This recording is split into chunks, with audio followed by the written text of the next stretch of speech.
श्वेत चंपक वर्णाभां कोटि चंद्रा समाप्रभां सरत पार्वण चंद्रास्याम सरत पंकजलोचनम।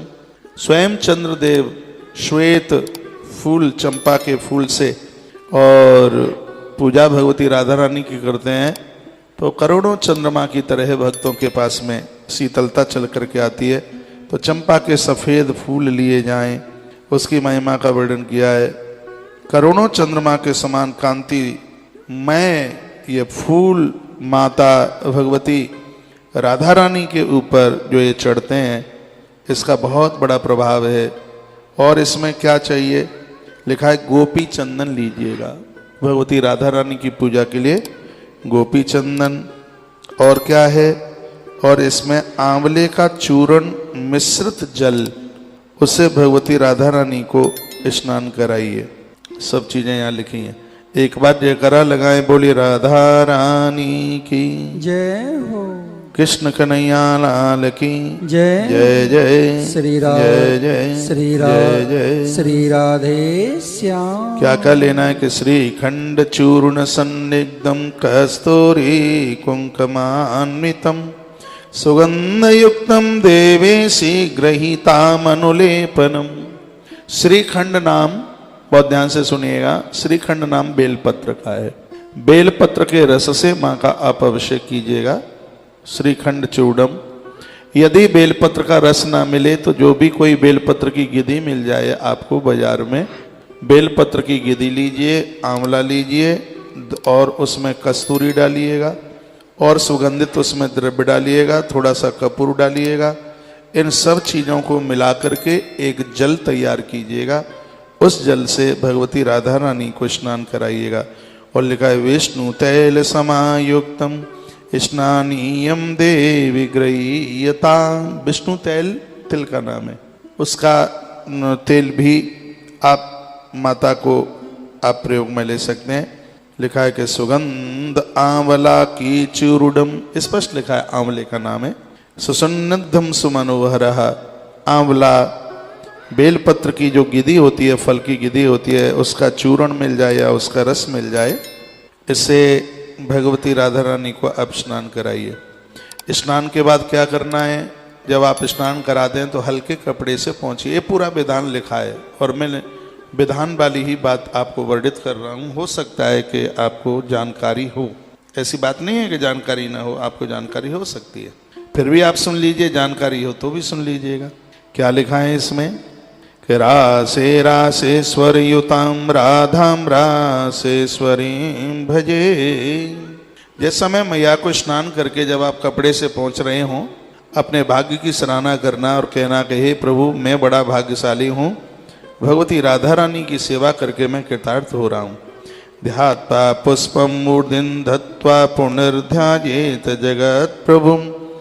स्पष्ट लिखा है कि इसमें आप कमल के फूल ले सकते हैं, कमल के फूल ले सकते हैं, इसमें आप चंपा के फूल इस पूजा में आप प्रयोग में आप ले सकते हैं।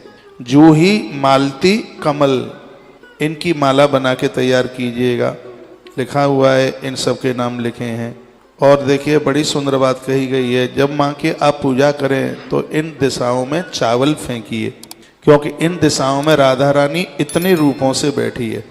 काय नाम से बैठी है, लिखा है एवं संपूज्य देवी ताम दधात पुष्पांजलित्रियम। मैया के लिए आप पुष्पांजलि में 3 फूल छोड़ना है। यत्नेन पूज्य देवी नायकाश व्रते व्रती, और व्रत भी करना है। लिखा भक्त्या पंचापचारिण सुप्रिया परिचारिका। 5 तरह के फूलों का वर्णन भी किया है। और फिर दिशाओं में ये मैया काय रूप से बैठी है जहाँ आपको चावल छोड़ने हैं। लिखा है मालावती पूर्व कोणे, पूर्व की दिशा में मैया मालावती के नाम से बैठी है। ये नाम आप लिख सकते हैं। जब पूरब में आप चावल छोड़ें तो उस समय माता राधा रानी मालावती के रूप में बैठी है। वही निकोणे चमादवीम, पूरब और दक्षिण के बीच में इसको अग्निकोण कहते हैं। वहाँ पर माँ भगवती जगदम्बा राधा रानी माधवी के नाम से बैठी है। दक्षिणे रत्नमालाम च, दक्षिण दिशा में राधा रानी का नाम रत्नमाला है। सुशीलाम नैऋते सती, पश्चिम और दक्षिण के कोने में राधा रानी सुशीला नाम से वहां पर विराजित है। तत्पश्चात पश्चिमे वही शशिकलाम, पश्चिम में राधा रानी का नाम शशिकला है। पारिजाताम च मारुते पद्मावती उत्तरे, पारिजाता नाम से माता ये उत्तर और पश्चिम के कोने में बैठी है, और उत्तर में मैया पद्मावती के नाम से बैठी है। इस प्रकार से ये ऐसन्याम सुंदरी तथा तत्पश्चात पूर्व और उत्तर के कोने में, जहाँ ईशान कोण जिसे कहते हैं, वहाँ पर मैया सुंदरी नाम से बैठी हुई है। तो इस प्रकार से यह वर्णन किया है। हाथ जोड़कर माँ को प्रणाम करें, क्या कहें कि त्वम देवी जगतां माता विष्णु माया सनातनी। ये चावल छोड़कर प्रार्थना कीजिए। त्वम देवी जगतां माता विष्णु माया सनातनी, कृष्ण प्राणाधिदेवी च कृष्ण प्राणाधिका सुवा। देखिए, यदि कोई बात आप भूल भी जाते हैं, लिख भी नहीं पा रहे हैं, तो जिस समय आप पूजा करें तो मोबाइल पर YouTube चालू कर लें, और जैसे जैसे यहाँ से बोला जा रहा है वैसे वैसे प्रक्रिया को आगे बढ़ाते चले। ये चावल छोड़ने के तत्पश्चात हाथ जोड़कर आप कहेंगे, हे देवी, हे भगवती, हे सनातनी, हे मेरी माँ, हे भगवान श्री कृष्ण की आह्लादमयी शक्ति, कृष्ण भक्ति प्रदे राधे, नमस्ते मंगला प्रदे। हे माँ, कृपा कीजिए, मुझे भगवान श्री कृष्ण की भक्ति चाहिए, हमें आपकी कृपा चाहिए, क्योंकि आपके द्वारा ही इस जीवन का मंगल हो सकता है। अद्य में सफलम जन्म जीवनम सार्थकम मम। ग्रंथ में लिखा है, कृष्ण जन्माष्टमी राधाष्टमी को राधा कृष्ण की पूजा करने वाले यह लोग, इनका जीवन सार्थक हो जाता है, धन्य धन्य हो जाता है।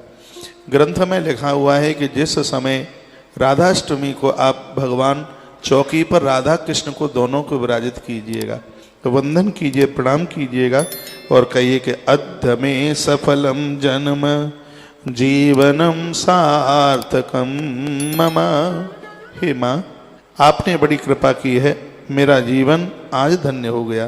पूजिता सी मया साच या श्री कृष्णेन पूजिता। भगवान कृष्ण का भी मैं पूजन कर रहा हूँ। हे माँ, ये आपकी कृपा है, आपके बिना कुछ भी संभव नहीं हो सकता। कृष्ण वक्षस्या राधा सर्व सौभाग्य संयुता। भगवान श्री कृष्ण के हृदय वक्ष के ऊपर स्थान पाने वाली है माँ भगवती, रासे रासेश्वरी रूपा वृंदा वृंदावने वने। परम रासेश्वरी इस महारास में अग्रण्यता आपकी है, आपकी वजह से है वृंदावन धन्य धन्य हो गया है, कृत कृत हो गया है।